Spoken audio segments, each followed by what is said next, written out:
Ladies and gentlemen, boys and girls, children of all ages, welcome once again to The Movie Trap.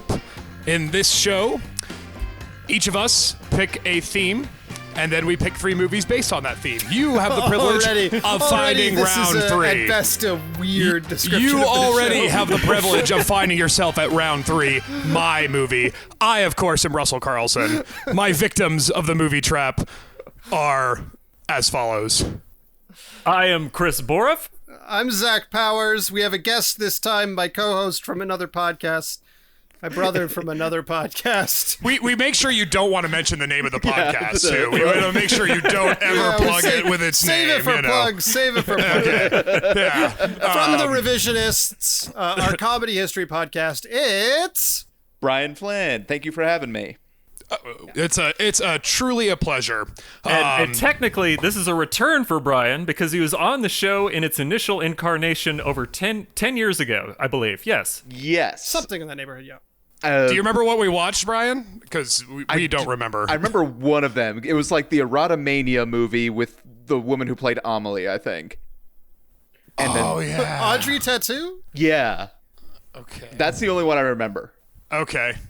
Wow. Anyway. I don't know why that one sticks in my mind.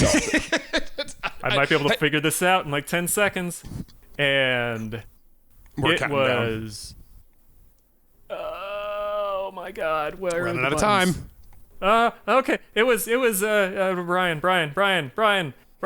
Brian. It was Harry Met Sally and Loves Me Not. Yes. Okay. Okay. I like that. We had to mention Erotomania and then Brian's name over and over again. I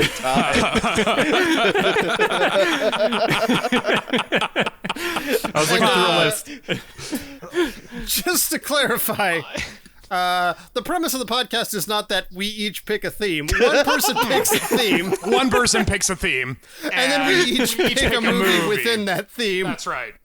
And then we watch them over different episodes, not all at once. That's so right. it's one show for this one. That's right, which would be round 3. So if you want to see the This other... is round 3. This is round 3 of the Shitty Cops round of The Movie Trap. And I, Shitty Cops, in my brilliance, ACAB. Yep. have trapped my co-hosts in the 1984 classic It's Police the first Academy. real trap of the Yeah. show, honestly. That's true. That's Never true. has a podcast lived up to its name more. It's a Stanford prison experiment trap, if you will, where you get to pretend to be an audience and it pretends to be a movie. It's a taste test where everything's shit. Yes. So to quickly summarize this movie, if it Sure. needs any summary, such a thing can happen. So the premise of the movie is that some female mayor of some nameless city has decided that the standards for the police department were impossibly high. Way too high, and they had a deluge of applicants who simply could not be allowed in the police force because of these impossibly high standards. What these standards are, they don't really say. Though they say I have, vaguely. I have a hint. Height, sex. Sex, religion. They don't explicitly say religion or race. Right. But this is all explained in the title cards, which I completely forgot were part of this movie. It's also worth noting, in spite of saying height, weight, and sex, one, there is a female high-ranking officer already in the police force. We'll talk about how this movie deteriorates from its own standard and launching point as it goes on, where the whole root of the whole conflict is You're completely right. I'm making this more thrown complicated. away. Please summarize Police Academy. The main character, shall we say, our A storyline involves a plucky parking attendant named Mahoney, played effortlessly by Steve Guttenberg, Got who those finds plosives himself in there quickly. Yes. So he eventually gets in trouble with the law, and part of the deal of him not going to jail is to join the police academy. But because of the police academy's new standards, they can throw him out, but he's not allowed to quit. But because of the new standards, they're not allowed to throw anybody out. And thus, a college movie about a police force is born, and there we have it. Hilarity ensues.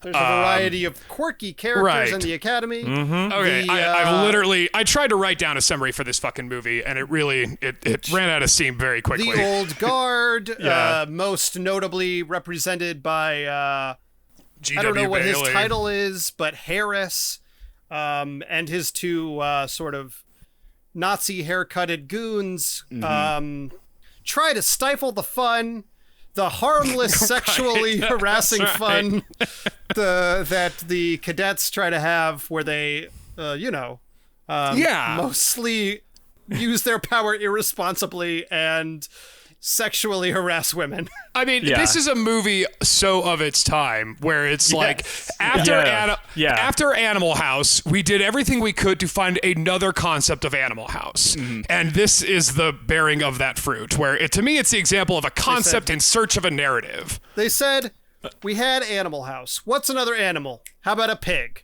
Well, Yeah. I know where the pig goes. I mean, this one, the thing on it is that the writers, the main producer of this is a guy named Paul Maslansky. I don't know if I pronounced that right. This was a block comedy. I don't know. Did you guys do background on this at all? Damn it, Borf, Yeah. you did it again, you magnificent bastard. You literally gained my point. Oh, by the way, could we real quick say, where are we with points right now? I believe we have a... Okay. Brian, if you're unaware, we award each other bonus points as the episodes go on for things we like. I believe Chris and I both have 12 and Russell has 11. I believe that's correct, because he Yes. gave out some bonus points. I think I gave you a bonus point for something as well, but that might have been the last. I don't know. We haven't figured out what to do with these points at Bonus the end points. either. Is Oh, it just When we additional? vote, they're just extra points we use when we vote at the end. Oh, okay. But I actually think this is very clearly the worst movie we've watched on this show. And I want to give Russell a bonus point for Oh, picking well, it. thanks, buddy. Yeah, Hey, no, and honestly, yeah. if we're, and in my defense, if we're talking about shitty cops, I mean, can will bar get any lower than Police Academy I as know. far as shittiness of cops? When I picked the A-cap shitty cop category, I was truly hoping someone would use all the parts of the bowl on that one. Yeah. I mean, there was Russell came through. nothing. There was nothing left on the field but the hoofs on this one. You basically managed to pick out one of the worst films yet, and I'm giving you a point because you jumped on the grenade and brought the trap home. I know. Yeah. It'll cost me the theme, I'm sure of it, but it was worth it just to make Borf sit through a Steve Guttenberg movie. But honestly, I mean, like, this movie, it was worse than I remembered. I mean, I haven't seen this movie since I was, I think, 8 years old. And I remember I watched it not just because I heard of it and all my friends were watching it, but like I remember there was a cartoon show and I really liked the toys. There were like toys out at the time. And I really liked the fact that the little police dog shot was a little squirt gun. So I remember I pointed Well, that out to my there was also like a cartoon out. Like when we Yeah. were kids, there was a cartoon. Yeah. Like, it's amazing how the 80s worked with franchising movies, isn't it? I mean, and if a movie made any bit of money, they made 7 of them with a toy line and a goddamn Saturday morning cartoon. I mean, while it's also not tough on this one because like it was a fairly low budget film. Like they didn't really have a high budget for any of these, and like I was saying with the Paul Maslansky guy, he just cranked this particular organ and got the monkey dancing as much as possible until it just died.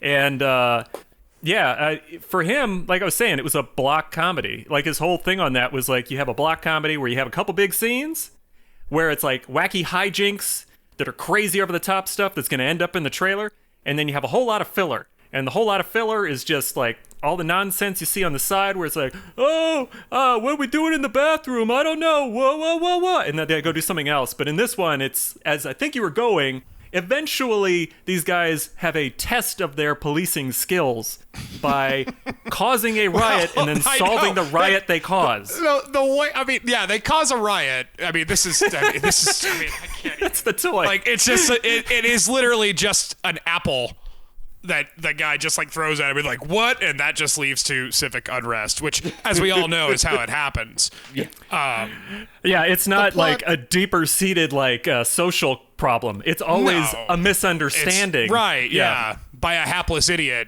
You So know, the plot and- is extraordinarily loose, but let us try to logically proceed through it. Mahoney Mahoney is nominally our main character. He is the son of somebody who was important in the police department who is dead.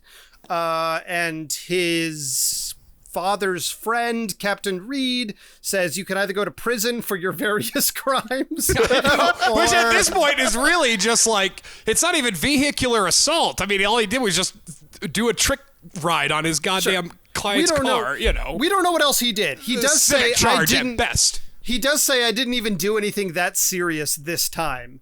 And based on his behavior later in the movie, sexual assault is on the table for his previous crimes. Yep. Smoking outside the girls' locker room. Yeah, you bet. Yeah. But we'll get to the placement of that shower for the girls. Okay, we'll get to that.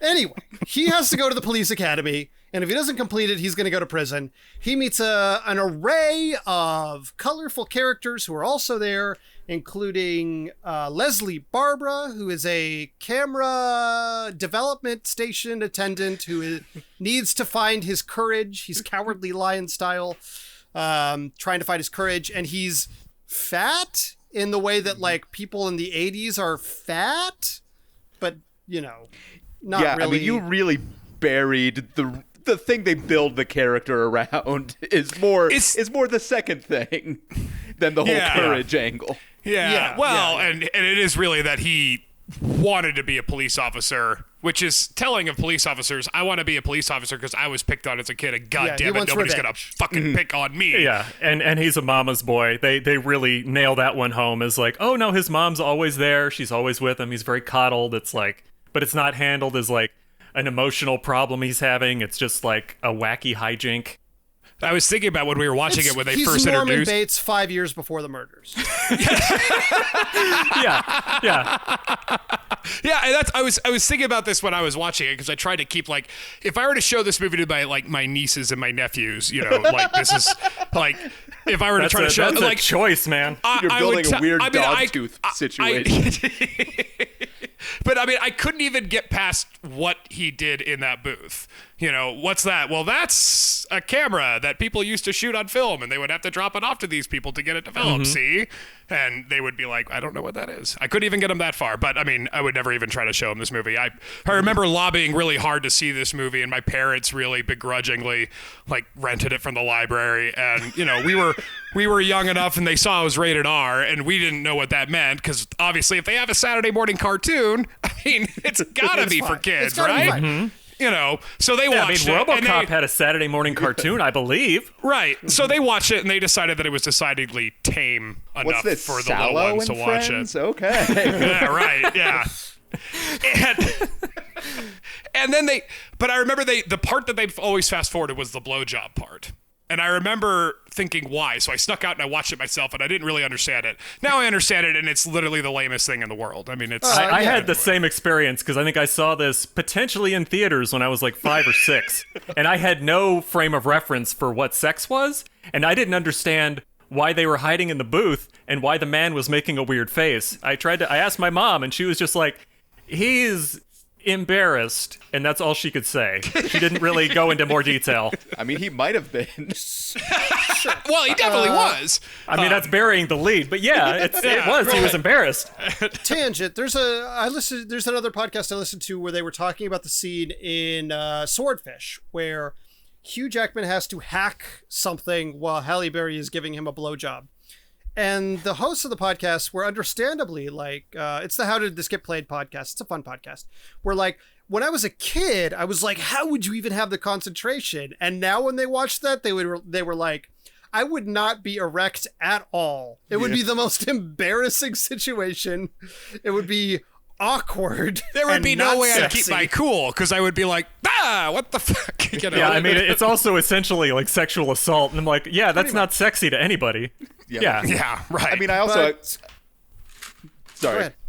I also built a theory that, like, no one involved in this movie has ever given or received a blowjob, because that reaction was not, like... it didn't seem grounded in any real reality. Say what you will about the Andy Warhol short film. That shit was legit. Let me run through... Can I run through our colorful cast of characters? Yes, absolutely. Quick, because who would miss all the absolute misfits that you haven't seen in every Andy movie? I want some cohesion for this conversation for people who haven't seen the movie. Okay, which is probably likely. A fool's errand, but okay. Okay. So, yes, there's Barbara. There is Hightower, who is a very tall black guy who, Played by Bubba Smith. Sure, played by Bubba Smith. He was a well-known football player. Yep. So Hightower is just a he's a very tall, strong black guy. That's his whole thing. I mean, honestly, if this movie had competing spikes of sexism, homophobia, and racism, it scores the lowest on racism. So I'll give it that. I would kind of agree because it seems like the racism is almost viewed as a bad thing, and racism is sort of a joke that is played on other people. The No, I'm not homophobia, saying not there's so no much. racism. The homophobia, There is not a so little. much. Oh yeah, but I mean, like the most racist guy is the guy with the fucking stars and bars on his fucking Toyota or whatever. There's a lot of stereotypes and things. Yeah, but they're it's the not- bad guys at least. The racism in this is handled with the same subtlety as the movie Crash. So that's the deal. Got it, Borif. You nailed it. There's Hooks, who is a younger black woman who can't talk well. She's quiet. That's her whole thing. Freeze, There's dirtbag. Yeah. Who else? Tackleberry. He's a fascist. Yes. Tackleberry yes. is straight Yeah. up wants to shoot somebody. I do not believe that the standards put in place by the police force beforehand would not have allowed a person like Tackleberry to join their police force. I don't buy it. I just don't buy it. Yeah. That's true of so many of these people. Yeah. Like Well, yeah, especially like Hightower. Who wouldn't want that Hightower- guy? You know. Reed, the guy who forces Mahoney into the police academy, is black and clearly has like a position of some power. Why wouldn't Hightower be allowed into the police department? I don't know. Yeah, I mean, Yeah, well, they never cleared that up. They were just like, oh, Hightower. I think it was because he was too tall. He was too tall and too big, and they were taking tall. they were taking Right. the military argument. I think it's because these guys probably hadn't been in the police academy themselves, so they assumed that much like in the military, there was like a maximum height that you can be, and if you're over that, you can't be in the military because they can't get you uniforms that fit you. or it's not that way for tanks or Yeah, whatever. it's not that way for cops. They just take anybody who can essentially get through college or high school, I think. I will say If that. If that. the opposite track for that height requirement was that they had a little person in this movie, and I'm glad they didn't, because that would have been much, much, much worse. Yeah, that's fair. And the fact that they do give Hightower at least the more redeeming arc of the whole story. I mean, like, Mahoney's the main character, but that's just because he has the He's a blocks of comedy. But, like, Hightower's the one who actually, I think, kind of is the protagonist, or at least by right ought to be. I then remember thinking there's- by the end that, like, I would watch, I wouldn't watch, but, like, I would appreciate more, like, a Hightower solo movie. Sure. Additionally, there is a man who is white but puts on a Hispanic accent to get with the ladies. There's an accident-prone man whose wife drives on the hood of his car but doesn't really do anything in the story. And There's a also sound effects guy. Michael Winslow. Yep. Larvell Jones is what he introduces himself as in the movie. As well as she's not really a cadet, but Sergeant Callahan does fit into this somehow or another. That would be the Kim woman. Cattrall. No, that's Leslie Easterbrook. Oh, that's okay. Kim Cattrall plays the woman who does not have a story. She is not part of any of the hijinks. She is exclusively an object that Steve Guttenberg lusts after, and in certain scenes, he gets a boner for her.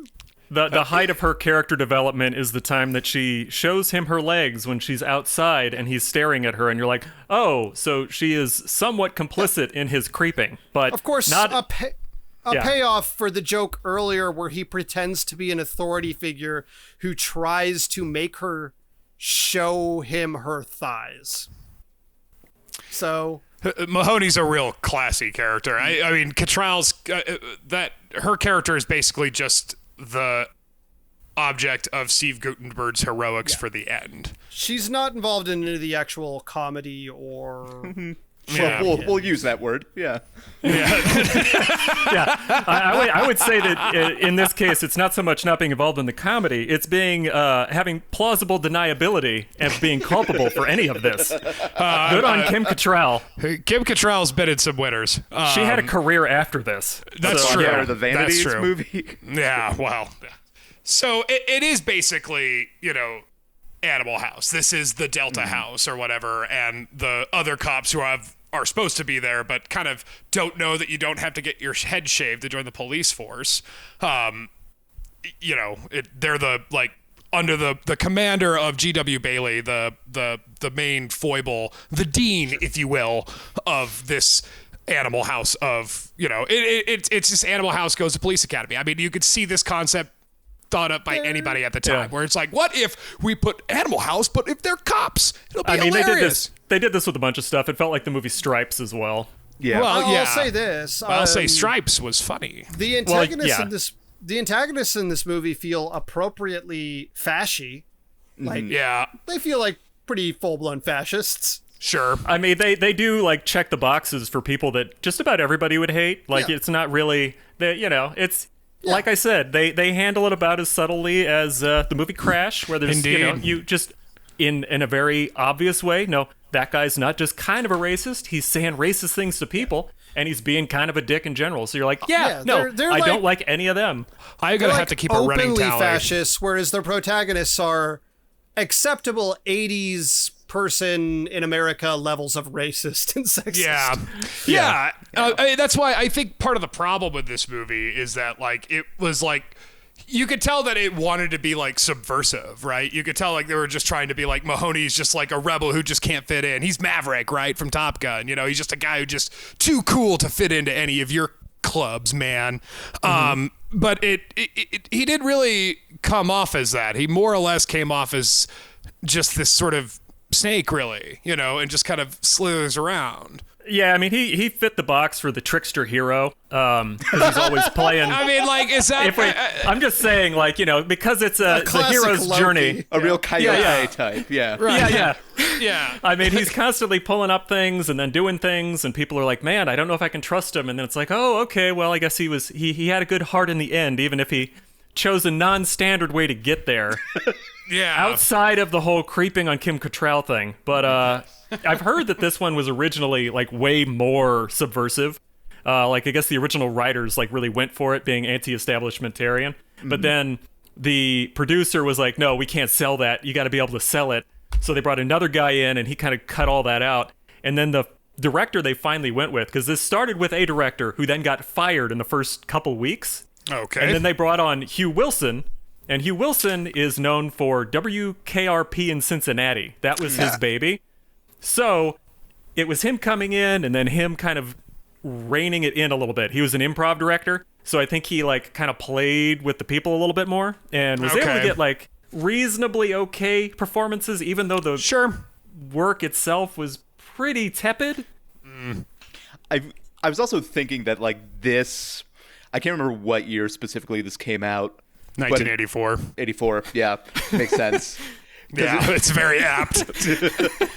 But it feels like it's on the cusp of there's a period that ends in sort of the late 80s, early 90s, where it was still okay to make fun of cops and soldiers in film.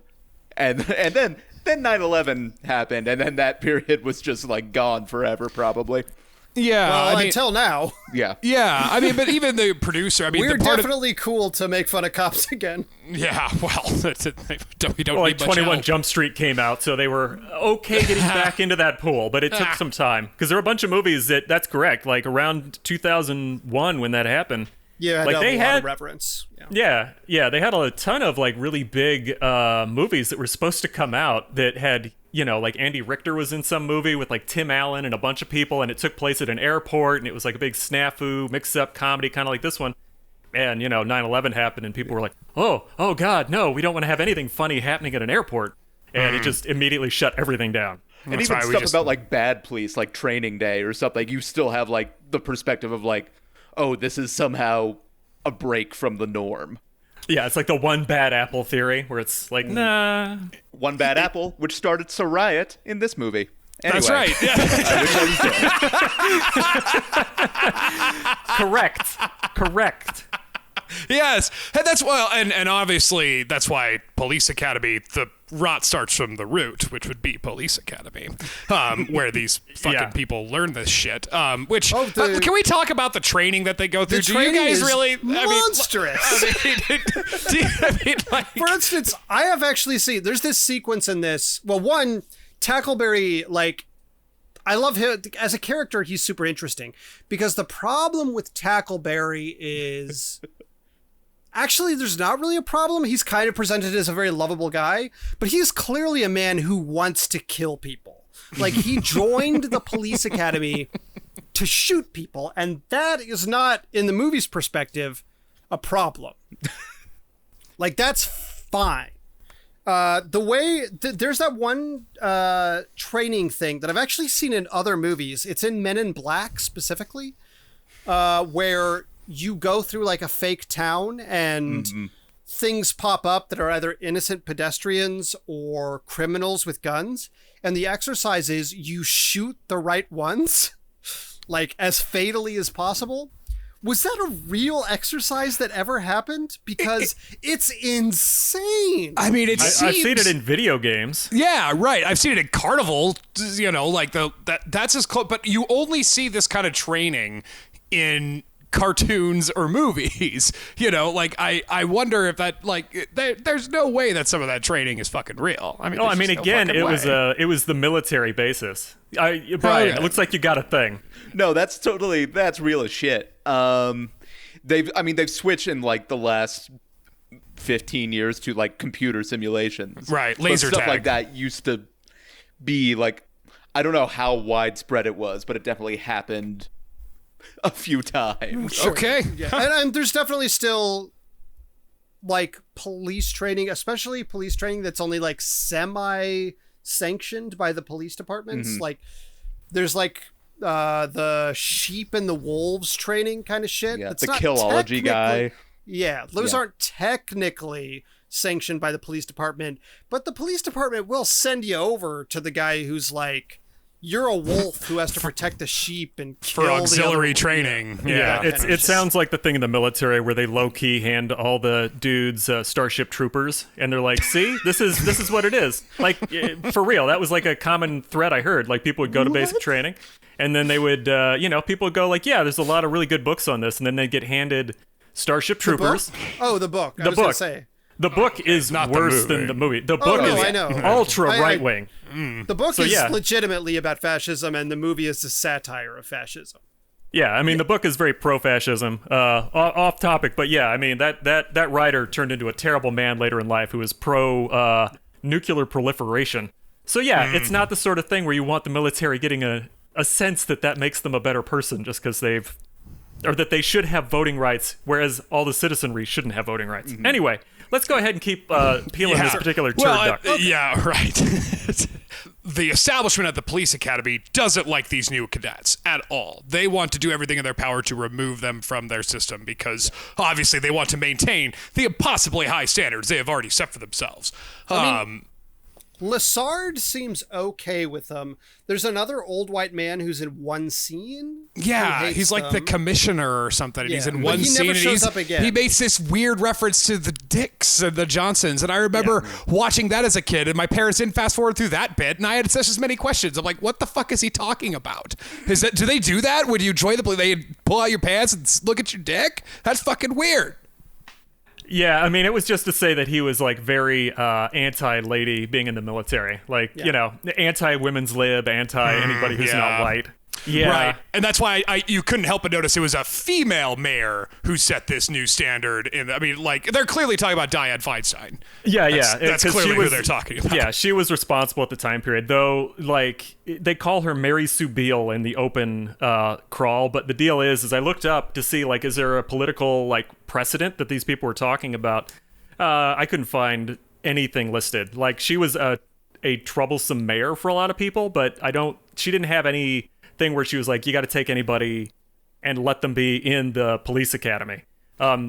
Paul Maslansky was saying this was based off a thing where he actually had seen an occurrence. Like he was in San Francisco for The Right Stuff. The Right Stuff, and he saw like a cadre of strange people who were all in police uniforms that were ill-suited to the task, and then he went aside and chatted with the policeman who was like having to dress these people, and he gave him a wink and a nod and said, we're going to burn them out in the first week, and then they'll all be washouts. But I can't find any proof that that actually happened. I think what really happened here is that Maslansky probably said, let's make like a Stripes for the police, and let's just rip off all of the Keystone Cops. We'll just go with Keystone Cops and sound and just run with that. Yeah, and also this Michael Winslow guy. You know, throw him in as much as you can. That guy is hilarious. Anyway, this fucking movie. It really is, because the movie demonstrates that. You could see it on the screen, that this movie is a concept without really a movie. I mean, this is a concept that wasn't really fleshed out, and they'd even abandoned it by the end, because then they're trying to kick Mahoney out, which is what Mahoney wanted to happen in the first place. You know, like he just has a change of heart because Kim Cattrall shows her thighs to him.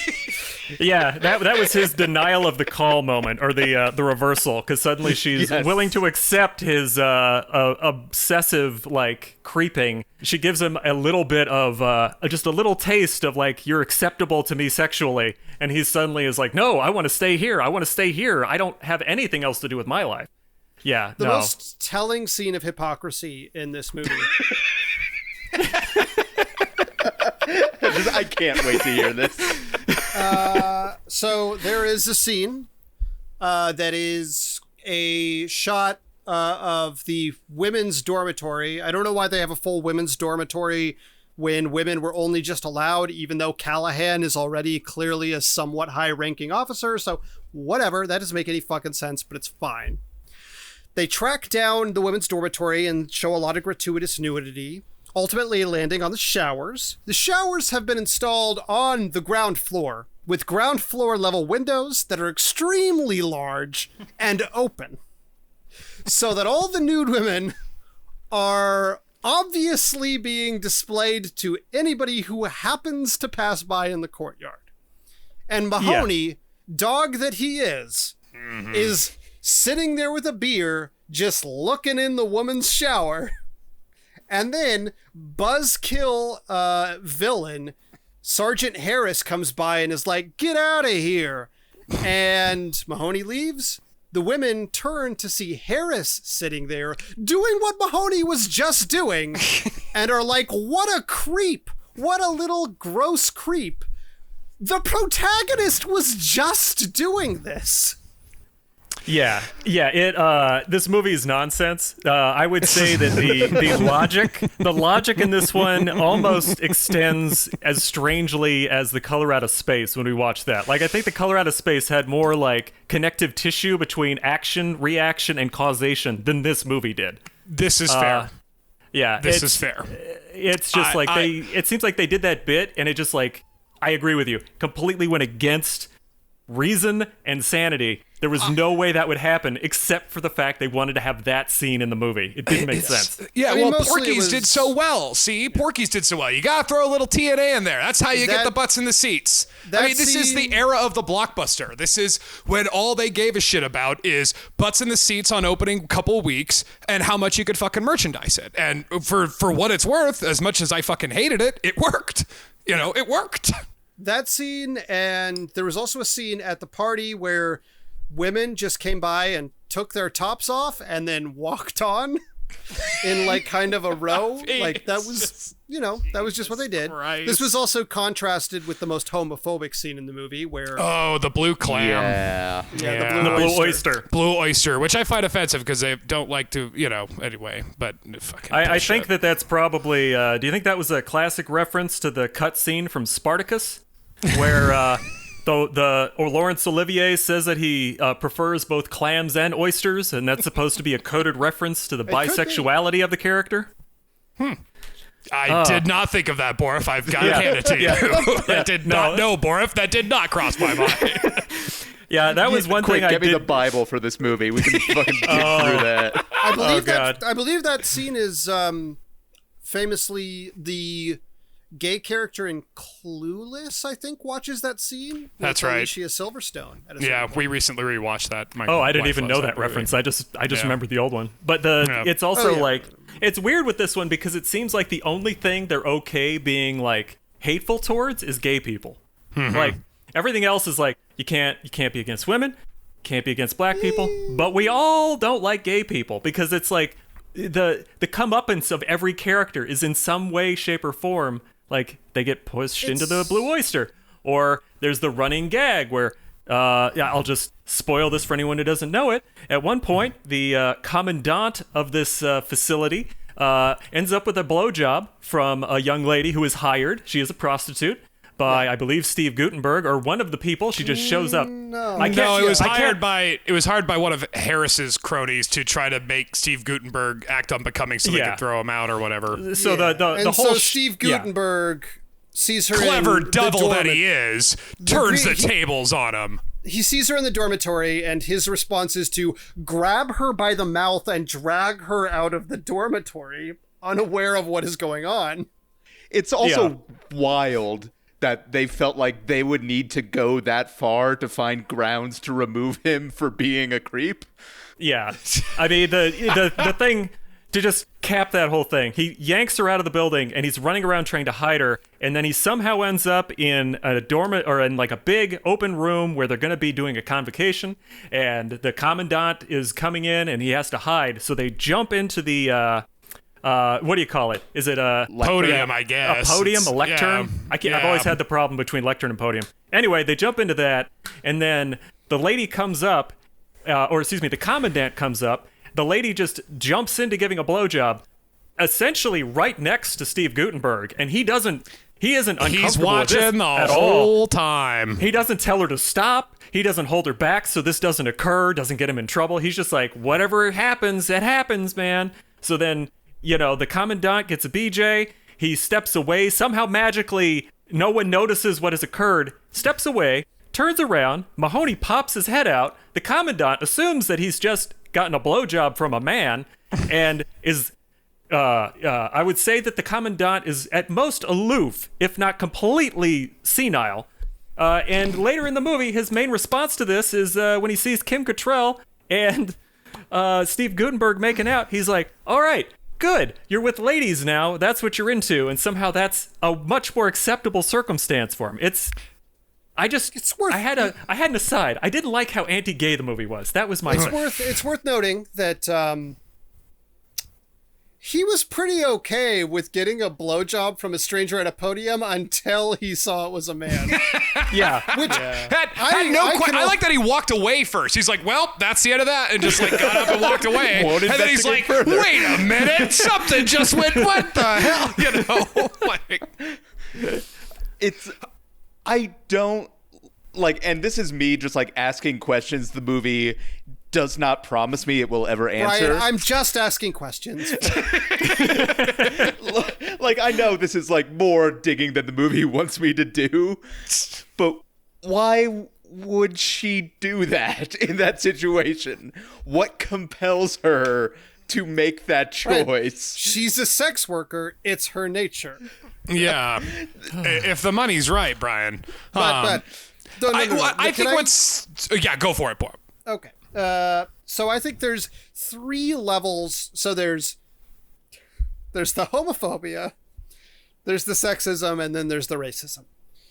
The homophobia is pronounced and strong. Gay people are gross and weird and like will grab straight people and force them to become their partners and dangerous in that way. Then there's the sexism, which is like women aren't inherently bad, but they are just objects at the end of the day to be desired, to look at their tits or whatever. That is their purpose. And then there's the racism, which has at least nominally like racism is bad, but most people of color fall into a few stereotypes kind of stuff. Yeah. going on. Yeah, that was something I noticed, because whenever Hightower is like solving a problem, outside of the big ending sequence where everybody's like, it's sort of like an idiot's version of X-Men where everyone's special power pops out at the end, and the one Gambit is lady, there. the one lady yells. The clumsy guy does a thing, I think, and then like the quiet guy like assaults a bunch of people, and you suddenly realize that he's really good at violence. And the thing with Hightower is that he talks somebody out of something. He uses his brain, his mental capacity to circumvent a cop about to be shot and killed. But every other solution they showed him coming up with in the movie was Ripping apart a car. ripping apart a car, being subverbal. The only romantic interest he had in the movie was the other black person in the movie. It was very strange. It was a lot of stuff where they probably thought they were being very progressive, but not that progressive. I completely agree. Like, Sorry, none of these are funny jokes. This is just the thing I noticed. I mean, well, no, the Same X-Men with bit, Police Academy. that's fucking funny. Yeah, right. Yeah. it's fully worth noting that conflict at the end is so tacked on that it's unbelievable. Like, there's just that in and of itself is a bit of a racist thing where it's this low-income minority neighborhood. For some reason, it's at the boiling point for reasons that we don't understand. Possibly there's been decades of police oppression that we didn't get into. I don't think so. I don't know. I don't think so. But there's a big riot for some Yeah, reason. it feels like it's coded as being Los Angeles, but this was shot in Toronto, and they never say what city it's in. Yeah, It's very strange. I'm gonna guess San Francisco too, because again, they seem to. That's again who they're basing off the right stuff. So, and again, the prodding at the gay culture, I think, is another kind of wink at that as well. But this movie. I mean, like I said, I'm sorry, guys. I had to watch it too. So I trapped myself in it because it's not good, even by 80s crappy comedy standards. You know, like it didn't age well, and I'm surprised it created such the cinematic universe it did. Well, I know. I mean, like, I'm impressed of how successful it was. I guess. Well, impressed isn't the right word. In No, awe, what's the but, word? like, Yeah, in the like old in the sense. awe, like Color Out of Space. I'm in awe of the horror that I'm seeing. And anyway, Yeah. Um, I mean, it gave Michael Winslow a solid paycheck. He was in everything Yeah. connected with this. that's true. Same with Tackleberry. He definitely got his money made from this movie. There's too. definitely comedy is something that I'm gonna like. Obviously, is one of the genres that ages the most poorly on the whole. Sure. But when I look at 80s comedies, a lot of them I can be like, I'll watch the movie and I'll be like, it's not really for me, but I kind of get why people like it. This is how I feel about, say, Airplane or even Ghostbusters. I'm like, people are Caddyshack even. so into Ghostbusters. And I'm like, it's fine. I don't love it, but it's fine. People who are of the Gen X age love the fuck out of that movie.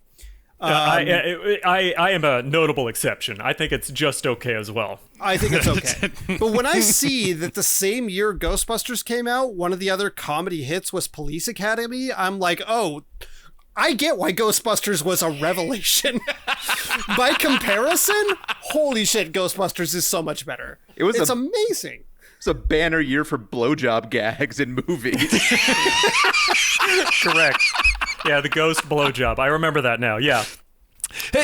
Oh well, yeah. That and also like it does seem that all of these comedies, at least even the mediocre ones, like stick to this formula. You have this ragtag group of people who won't quite fit into the system on purpose, forced to conform to some sort of system one way or another, and ultimately triumphing over it. And this is where, again, with this movie, Borf brought up block comedies. I mean, this is such a fucking obvious example of it, where you have basically your script consists of one or two funny scenes, and nominally funny in this case, and then string it together. I mean, I will say Barbara had the best joke by the end of it by beating up the wrong people. That was that was like, okay, that's pretty good. I'll take Barbara that. should have been the protagonist. I'll take Yeah. that. I was fine with Hightower. I mean, if they had Hightower done or Hightower a Barbara. little better, One of those two. Yeah. Even Hooks, I think, would have had to learn assertiveness. but still, there's a lot about this movie. That I mean, there's just not a lot of story. There's a lot of starch in this potato, guys. There's not a lot to actually get to. See, 'cause that's it's the like, problem. Yeah. With Ghostbusters or Animal House, there is a lot more plot in the scene-to-scene moments. This doesn't have that. That's why it reminds me of Airplane sometimes, because it seems like each scene is almost a sketch, but it never goes as absurdist as Airplane does. Yeah, and the Airplane- jokes that work from Airplane still are the most absurd jokes. Obviously, the people who made that movie ended up being real pieces of shit. Yes, indeed. But the jokes that still work are the absurdist ones. This never goes that absurdist, but it also doesn't have the plot of some of the other movies that hold up. True, and Airplane had the benefit of sort of being a parody of these sort of disaster movies that were popular at that time too. So it had a crutch that it could lean on. This too had a crutch, but it didn't even lean on it. It was just like, okay, we got that scene funny, and then I don't know, Kim Cattrall comes in and has to be rescued. Cut. Let's go home. Call the guy. I mean, I will say about the. I struggle to even take notes for this fucking movie. But I will say the soundtrack, this is another indicative of the era of the theme song. This had its own sort of theme song, the sort of wannabe Elmer Bernstein sort of shit. An attempt at a leitmotif, I believe is what it is. Yeah, exactly. The concept that each character would have its own special little tune. But in this case, it was just mostly just the police academy at large. And then it becomes diegetic at the end, which was I almost wept. But even like the sound cues of like random like fucking 80s songs that you like forgot existed, and then you're like, oh right, I guess that was a song. It's just like anyway. It's another thing. It's indicative of its era. I do like the idea that like a comedy can have like an original score instead of like a series of just like needle drops that are mostly very on the nose. Like that's a good that point. was something from this era that I sort of wish would come back. That's a good point.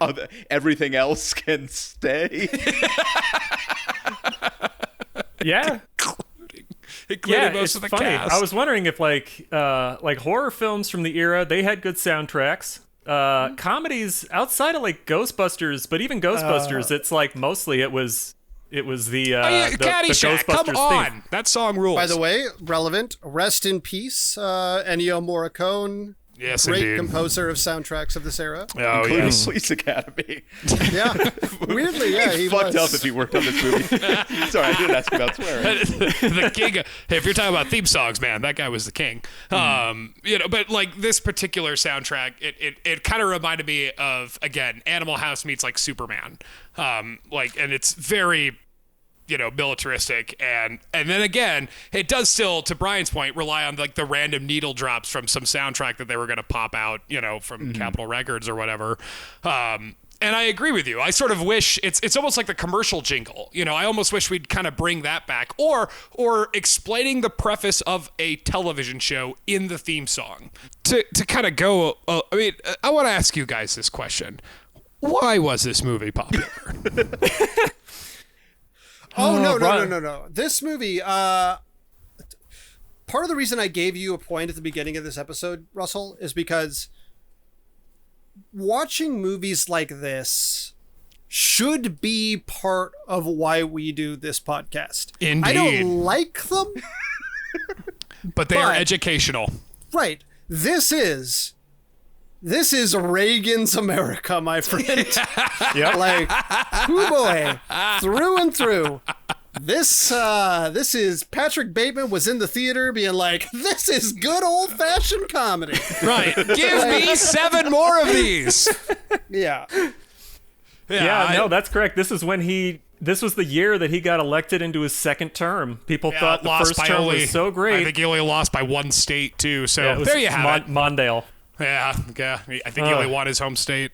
But okay, there you have. So you're just gonna blame it on Reagan, Zach? Reagan is not the entirety of why the country thought like that at that time, but He didn't hurt. he certainly was the symbol, like the figurehead for it. Sure. Yeah.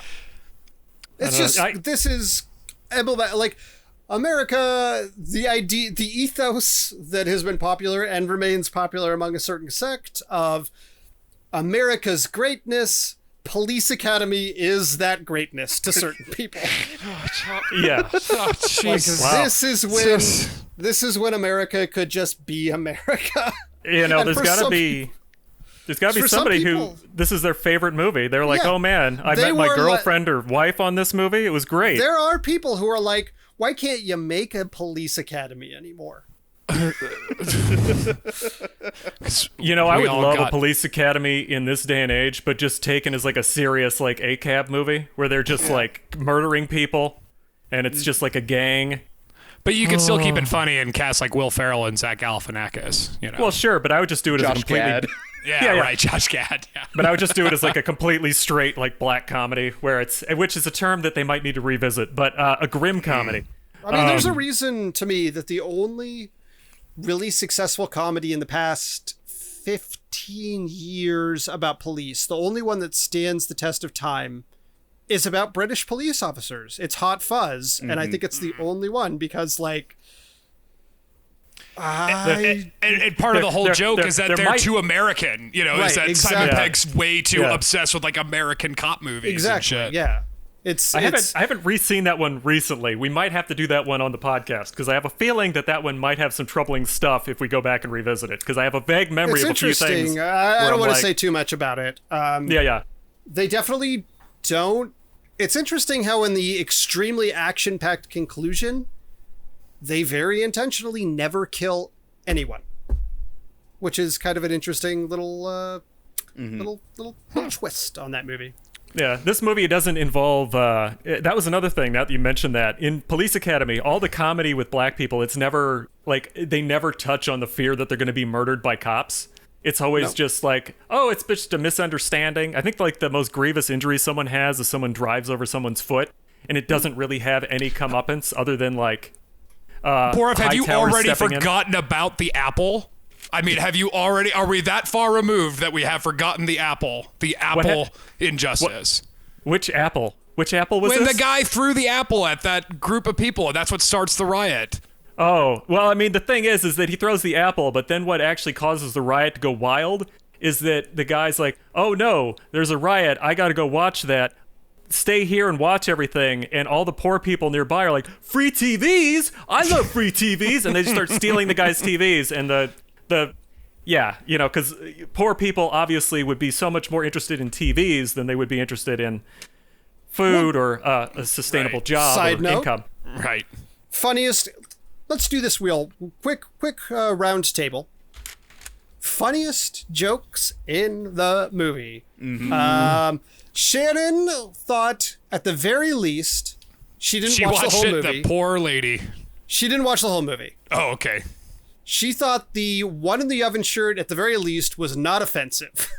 So That one was delightfully absurdist. That one I Exactly. understood. I got it. It's like if I wear the shirt that says "Weed Mom," it's Yeah. funny. no. So she yeah. liked that. Brian, you were a fan of the other shirt comedy in the movie. Yeah. I picked out two moments that approach jokes that I appreciated, and one even got like a semi-physical reaction from me.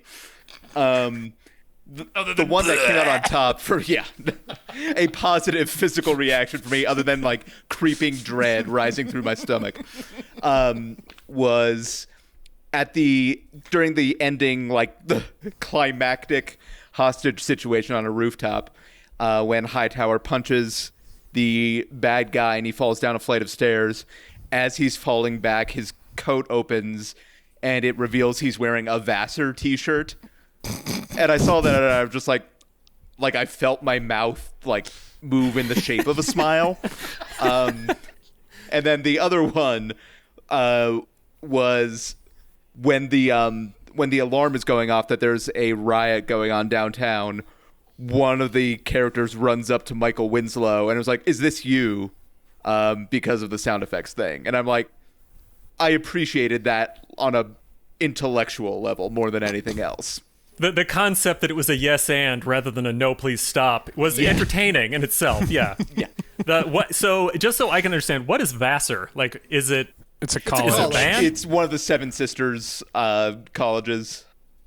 Oh, okay. Yeah, I didn't know. Like, I was trying to figure out the entire time that character was on screen. I was trying to figure out what he was supposed to be, what he was just supposed to be, because he had like a tooth hanging around his neck. He looked vaguely Hispanic. I didn't know if they were trying to say he was potentially Native American. He's it was he's confusing. he's Antifa. He's Yeah, Antifa. thank you, Yeah. thank you, Zach. Yeah. He's Antifa. That's why he went to Man. Vassar. I don't know. What do you think was funny, Carlson? I think I already said it, but I will say the moment where Barbara is beating up his former bullies because what he thinks they're stealing a TV, and then it turns out they're just moving shit out of their apartment. That part I was like, okay, that's okay. That's a pretty. I mean, it was a long walk for a little bit, but at least it got there, which I can't say much for most of the jokes. I'll give one more. There's a scene where the short-haired fascist characters, the cronies, are trying to intimidate Barbara into telling them where the party's going to be, and he's trying to study, and they grab his books and attempt to throw them out the window, but there's a screen in the window, so they just hit the screen and fall on the ground. And it was fine. That joke was fine. That's very straightforward physical comedy. It didn't offend me. I would say that, like, I'll be honest. I was hoping I would laugh at something. I didn't laugh once for anything in the movie. I laughed for something outside the context of the movie, because while it was happening, I was kind of, honestly, I was half watching, half on my phone looking up trivia facts about the See, movie. that's what I was saying. It is like Sanford Prison Experiment. It pretended to be a movie. You pretended to be an audience. Okay, Yeah. fuck, what's going on? Well, the thing is it's like I went through the character lists, and I was curious as to who played the hooker, just because I deeply wanted to know who had gone on to a career. And I'll post that one to you guys after this as who you think successfully had a career.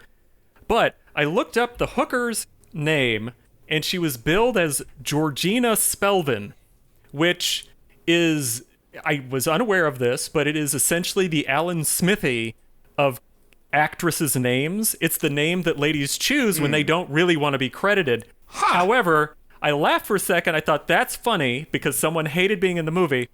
But then I looked it up, and she was actually a porn star at the time. So it was actually her nom de plume. It was Michelle Graham.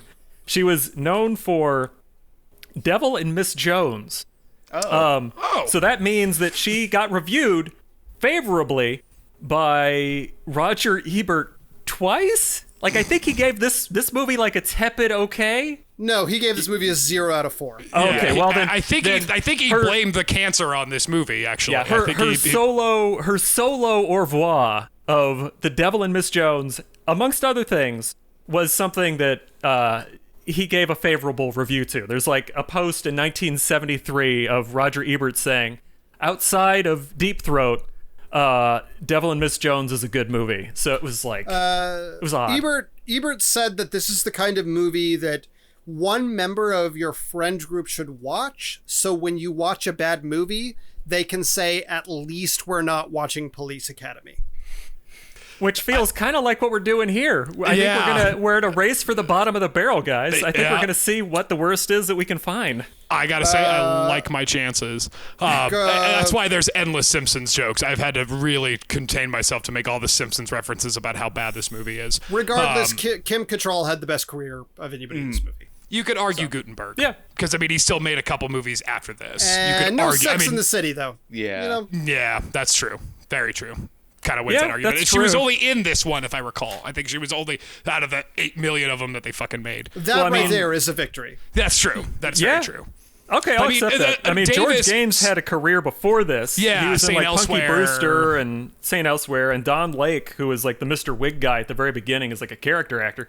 But yeah, Kim Cattrall, yeah, that makes sense. She had a solid career, but this was the only Police Academy she did. Shannon recognized the guy who had the nice car at the beginning from other things. So, Yep. Did Michael Yeah, that Winslow was really Don do Lake. anything outside of this franchise? Spaceballs?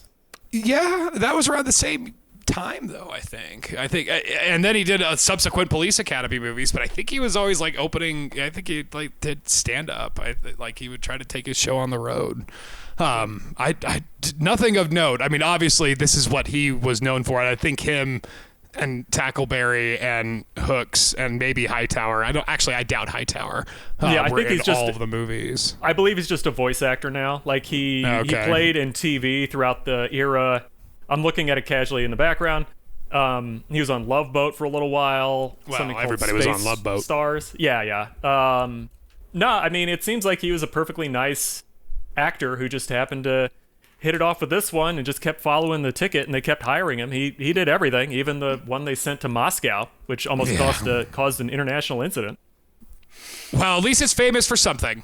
I would love to see like a Hearts of Darkness documentary about Mission to Moscow, much more than I would like to watch the actual Police Academy movie. The thing is that there is a documentary. I found it online, and they only have posted 10 minutes of the documentary, and it is about the entire series. It's about the entire series of Police Academy, and it gets into all of it. And you can tell that for a lot of the people involved, this was their one meal ticket. Like Paul Slansky, the producer on this was it. He did this, and that was it. He kept making money off this, and it was like an Alan Ladd Jr. production. So it was the Ladd Company. They had come off hot hits like Alien, and this is what their follow-up was. Police Academy. And again, we laugh, but this movie made a fuck ton of money. I did also, when I was just like watching the movie and trying to distract myself, find that there's a whole Wikipedia article dedicated to list of Police Academy characters. In each one of its, iterations, including the broken down cartoon. by- Yeah, right. Here's now you guys can tell me if you're in the same place. I'm at the point where if we have any final wriggling thoughts about Police Academy, we should get them out now and then do our final wrap-ups, because I don't have much else to say about fucking Police Academy. Yeah, Like no, I we've said, gone I for struggled to an hour hour and 20 minutes. Yeah, I think we're Yeah, good. let's get to the rating. Before we do our rating, we should have our go round table, do our final thoughts on specifically this movie, because that's the format, right? That's indeed. Yeah, it was a feature-length sitcom. Fuck this movie. That's my take. I'm Borov. My take is this movie, again, I'll say it for a third time in a row, this movie is the perfect example of a Hollywood concept without really a narrative, but still massively successful because people have excellent taste. I think that's the only explanation I can come up with. And I apologize, but not really. There is a thing. I'll let Brian go last because he's our guest. There is a thing when I was raised on... I watched all the James Bond movies as a kid, old James Bond movies. And when you watch old James Bond movies, they're all so of their time. And you watch them and you're like, this was made when it was made. It chased trends and it just tried to be the best version of whatever was popular at the time it was. And Police Academy is that, but worse than any James Bond movie, which is saying a lot. But there's no James Bond movie as egregious as Police Academy in terms of awfulness. Oh, come on, Zach. I know Moonraker's your favorite. Moonraker is at least so silly, and it's not silly in a way where it's like, aren't the gays sexual predators? That's true. That is true. It's silly in a way where a pigeon does a double take. Here's real quick before would you say this movie's worse than Revenge of the Nerds as far as like misogyny and I that haven't kind of seen stuff? it. Revenge of the Nerds in so long. No, Revenge of the Nerds is worse. It has a full-on Date rape. Right. Yeah. Yeah. Okay. But we have to let Brian say his piece. Yeah. Thank you. I don't know, man. It's fucking hilarious. No. This was bad. Everything about it was bad. Combined with the time I saw it when I was 10, I've now spent 3 hours of my life watching Police Academy. So that's probably less time I'll be able to spend with my grandchildren at some point. So, yeah. That's not how time works, but okay. Yeah, no. You're welcome, fuck it. Brian. Fuck You're this welcome. You're welcome. Ironically, your grandchildren are going to love Police Academy. Oh, God. God, Send yeah, them there'll be back. a there'll be like a late stage revival on this, and people will be like, no, we need to reassess this whole movie. Brian, I want to say, Brian is my co-host on our other podcast, The Revisionists, which is a comedy history podcast where we talk about people or events from history. We tell the real story and a crazy bananas alternate story that could be, like, for instance, the example I always use is Washington was 2 kids in a coat in our version of history. So it's a real and a comedy story, and we judge which is the facts going forward. It's a fun podcast. Brian and I have been doing it for years. I invited him on this podcast to watch the worst movie we've watched so far. Down the line, we have discussed this. Maybe, Brian, you can be on for a full theme. You can pick a 4th movie, and we can do a whole thing with you, just to make up for making you watch Police Academy. There you have it. At the very least, that would be, I think, a pleasant change from whatever it was that we just watched. Yeah. And you can get revenge. Like, you That's can true. pick a piece of shit. That's So true. the theme for that one is Citizens on Patrol. Do what you will with that. All right, let me get a pen so we can do this. Okay. All right. So while Zach is getting ready, I'll run through the concept here since we are in the final round of this theme. The theme was shitty cops. We had 3 movies. Zach Powers chose the movie Blind Spotting. Chris Borov chose the Stanford Prison Experiment, and I, very savvily, chose Police Academy. And the way this voting works is each one of us hosts are designated 10 points that we could allocate to each of the 3 movies, and then we calculate the total and the bonus points if we so choose to, and then we determine the winner. The person who wins will pick the theme after the horror theme. Got it. Okay. Sure. So, since we've got a special event and one of our podcast release dates will be on Halloween, the next theme is going to be a horror-driven theme, which we will explain later, that we don't know about yet. But in any case, let us find a winner for Shitty Cops. So, Now, I think the way it breaks down right now is that each of us has 12 points, unless any... are you including the bonus points? I'm including the bonus Okay. points. Each of us, I think, still has 1 bonus point to give out still, if anybody wants to do so before final ratings. Otherwise, we'll go forward with 12 apiece. And I believe that Brian should have a say in this. Well, Brian has I seen... didn't watch the other 2 movies. Brian Should we has seen say? Blind Spotting. He has not seen Stanford Prison Experiment. Yeah. This think is Brian- a It's been a quandary. minute since Blind Spotting also, so... If you have any thoughts about Blind Spotting you want to share real quick... I mean, everything is tainted by Police Academy. How does Blind Spotting compare to Police Academy in your memory? Well, one is a movie, and the other is 90 minutes of bad farting.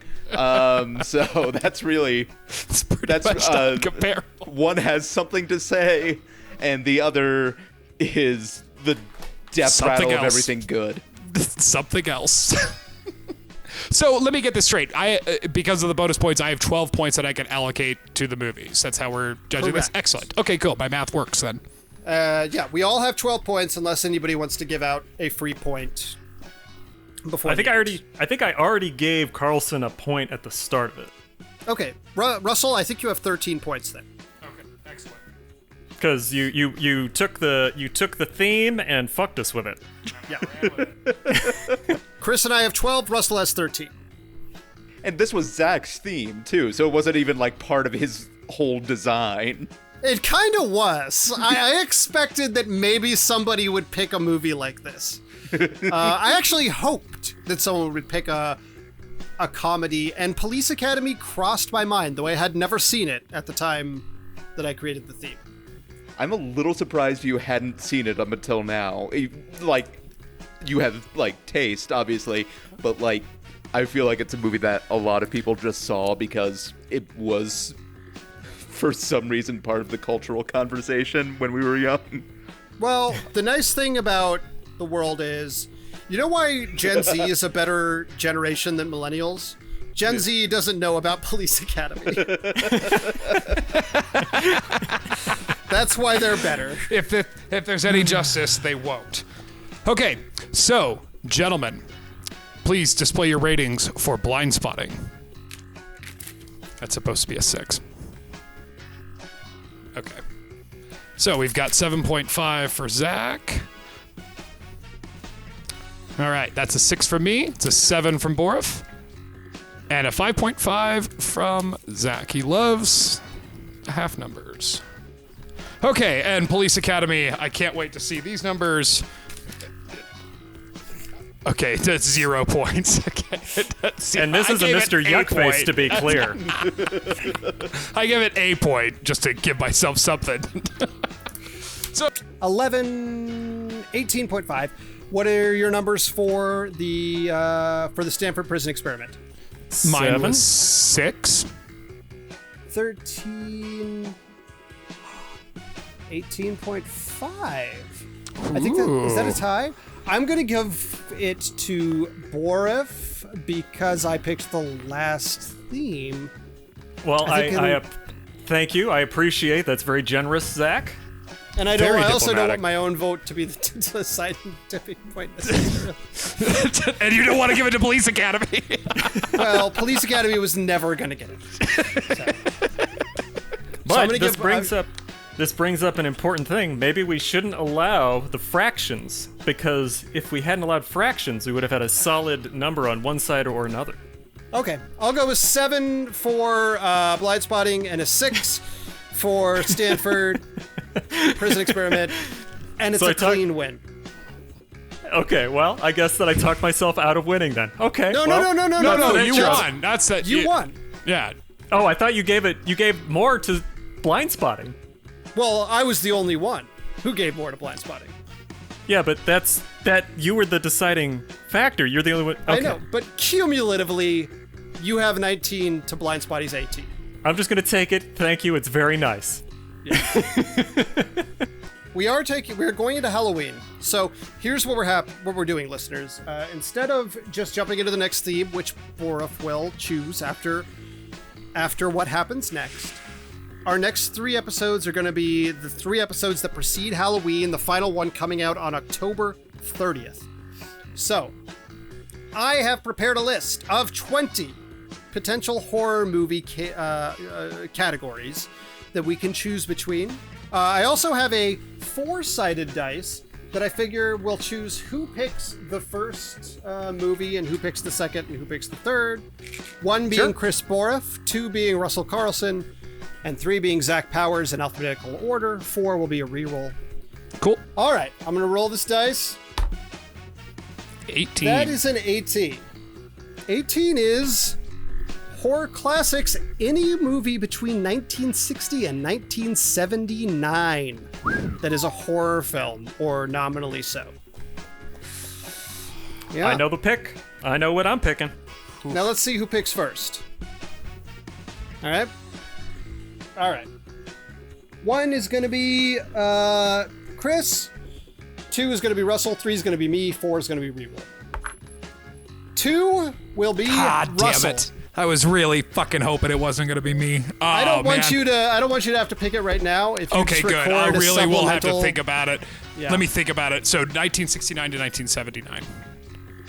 All right. So essentially, I've had a couple of days to think about it. It's a tough category because of that era has so many options, both good and bad. And I think my option's probably going to strike somewhere in the middle. I'm going to go with 1979's Phantasm. I haven't seen this movie since I was in high school, and that's sort of why I'm choosing it out of all the other options, just because I remember kind of having fun with it. And, you know, I've seen the subsequent sequels, at least 4 of them.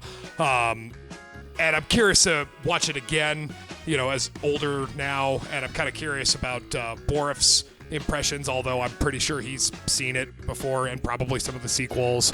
And I'm fairly certain Zach's seen it as well. Anyway, so we're going to do 1979's Phantasm, So Says Me. So be sure to tune in next time on The Movie Trap. Yeah.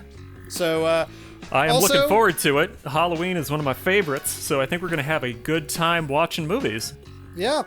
Sorry for the deeply awkward way in which we did that, because this was all off the cuff, baby. But we all decided it'd be fun to do something unique for Halloween. The reward will be a bonus movie that does not have to be related to any topic, if a person so chooses, that they can inflict on the other people whenever they want. As we've seen from the previous categories, I think Borif would love that. Because out of the three of us, he's the one who's really pushed the boundary of the theme, shall we say. I'm hungry for it. I'm ready to make someone have to take a bite out of the turducken with me. So we're gonna see how this goes. I'm really excited. I have one planned in mind already. If I can win, but we'll find out. All right. Well, with that being said, I guess this was the Movie Trap. I want to thank our guest, Brian. It was an enjoyable experience for us, not necessarily watching the movie, but having you on the show. Yeah, thank you Love so to much for have you having me. back for a full theme if you're ever up for it. If you're up Right. for a Yeah. 4-episode recurrence. Absolutely, and revenge, maybe. There you go. Even though that also makes me suffer. So If maybe it makes not, you I feel don't- any better, Borif, Police Academy was a release of me of many, many years of Chris Borif making me watch some movies that. Anyway. Well, I understand. It's a Pyrrhic victory, which has been an ongoing theme. So yes, I understand. So, on that note, I am Russell Carlson. Thank you for watching, or listening, or both. Yep, I am Zach Powers. Thanks for stopping by. I've been Chris Borif. Don't let the door hit you where the Lord split you. Also listen to And- The Revisionists. Yeah, there you go. I figured Brian would say goodbye as well, maybe. I don't know if you saw the panic in my eyes. I'm like, oh fuck, I have to have a thing.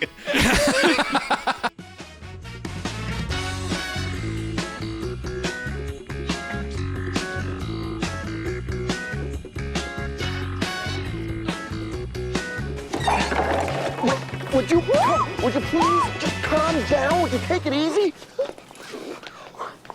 I just like to do it in strange places, that's all, okay? Why the hell didn't you say so?